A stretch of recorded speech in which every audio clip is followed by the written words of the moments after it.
రాష్ట్రంలో తెలుగుదేశం, జనసేన, బీజేపీ కూటమి పార్టీల ఆధ్వర్యంలో ప్రభుత్వం ఏర్పడి ఏడాది గడిచిన సందర్భంగా పొంగునూరు నియోజకవర్గంలో కూటమి పార్టీల నాయకులు టపాకాలను పేల్చి సంబరాలు జరుపుకున్నారు. ఇందులో భాగంగా పొంగునూరు పట్టణ పరిధిలోని గోకుల్ సర్కిల్ వద్ద ఆ పార్టీల నాయకులు బాణసంచా పేల్చుతూ ఒకరికొకరు మిఠాయిలు తినిపించుకున్నారు.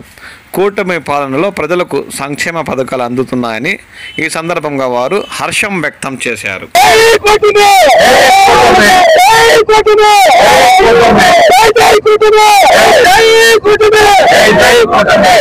ఈ రోజుకు ఒక సంవత్సరం కంప్లీట్ అయింది. దాన్ని మేము కూటమి ప్రభుత్వం తరఫున బీజేపీ, జనసేన, తెలుగుదేశం నాయకులు ఈ రోజు ఇక్కడ సంబరాలు చేసుకుంటున్నాం. అదే విధంగా ఈరోజు మా ఉదయం 11-12 గంటల మధ్యలో వైసీపీ నాయకులు వెన్నుపోటు దినోత్సవం అని చేసుకున్నారు. అది వెన్నుపోటు దినోత్సవం కాదు, గొడ్డలిపోటు దినోత్సవం చేసుకోవాల వాళ్ళు. దీన్ని మనం అందరూ గమనించాలా. కాబట్టి ఈరోజు సంవత్సరం కంప్లీట్ అయిన దానికి మనము సంబరాలు చేసుకోవడమే సముచితమని నేను భావిస్తూ నేను విరమించుకుంటున్నాను.